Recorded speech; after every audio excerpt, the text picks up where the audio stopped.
Hi,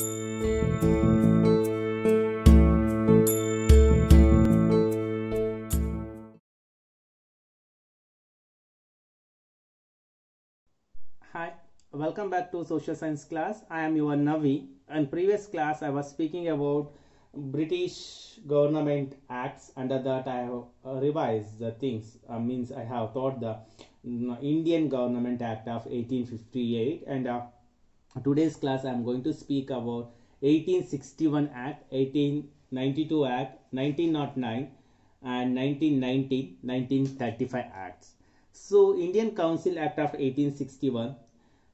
Indians were nominated. This is an important act of came into the effect after the 1857. With this act, Indians were allowed to participate in the process of creating laws in order to understand the aspiration of Indians. Representation was given to Indians. This is called policy of assertion. They may ask the question, what do you mean by policy of assertion? The policy of assertion means understand the aspiration of Indians.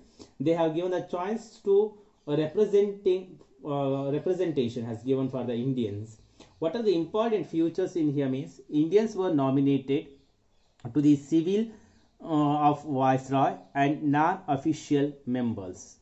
Viceroy was authorized to proclaim ordinance in case of emergency, and Indians also, I already said, Indians also allowed to participate in the process of creating the new laws in order to understand the aspiration. Representation was given here, that is we are calling by the name of policy of assertion. The next act was Indian Council Act of 1892.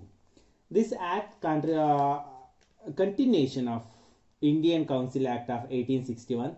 This act of 1892 further extended the participation of Indians in the legislative bodies. The critical view expressed by the Congress organization towards the British administration, and moreover its critical view expressed by the Congress organization towards the British administration led to this expansion of Indian representation in the governance. What are the main features we can see means the number of additional members in the regional and central legislative body was increased here. The legislative council authority increased, that is further by allowing the discussion on budget related issues also, and provision has made to question the government on public issues like service, we can call as a servicing in 6 days notice in advance. The public, what are the this one was provision was that has given the space here. And the next we are going to speak the Indian Council Act of 1909. This is also called as we can call as a Minto-Morley reforms they are calling. Why it is calling Minto-Morley?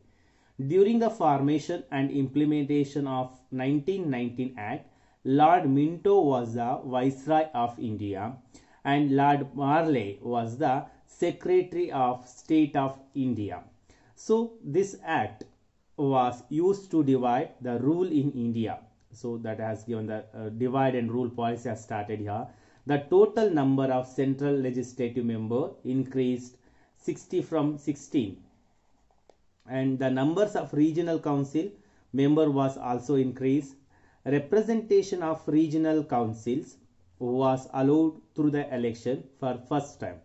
In order to provide separate representation for Hindus and Muslims, separate electoral college was started. Here they have started what are the divide rule was, you can see here, that is separate electoral college was given, or the provisions has given for the Muslims as well as Hindus.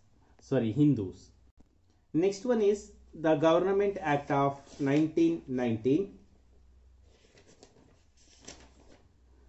Since Indians took active part in the First World War, Lord Montagu, was the Secretary of State for India, argued in favor of providing more representation to Indians in the matter of administration.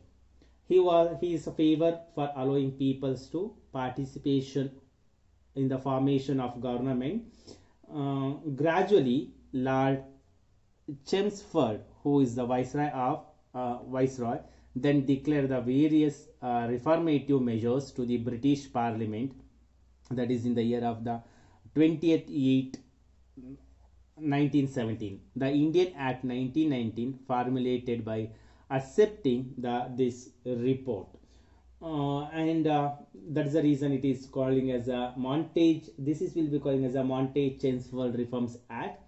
Act formulated bicameral legislative body. Here the two houses were created. One is the lower house and one more is upper house were formed here. Hierarchy system was allowed at regional governments, and High Commissioner was appointed for India and promised to improve the local self-government system. Provisional budget was separated from central government. Separate electoral college was extended for Muslim, Sikh, Anglo-Indians and Europeans.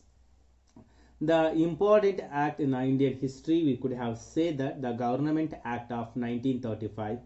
This act was the base for the formation. It was a base for the formation of Indian Constitution, and the report submitted in the year of 1928 under the leadership of Motilal Nehru was an instrumental formation for this act. This act allowed formation fully responsible government by Indians. Make sure that this act has given given permissions to formation of fully responsible government by Indians also. The federal government of India, that is principalities of British governed and regions and domino states, was formed here. And moreover, Reserve Bank of India was established in the same year. Dairachi was established at center. Dairachi was cancelled at the regional level. Regional level, whatever the Dairachi system was there, that has been cancelled in here. The federal court was established. One should understand the various political development that resulted in the formation of various acts that aided the formation of Indian Constitution. Though this act serves the purpose of British interest, they also include the aspiration of Indians for self-governance. This act should be understood as the result of struggle led by Indians for self-rule. This is about the chapter. That is the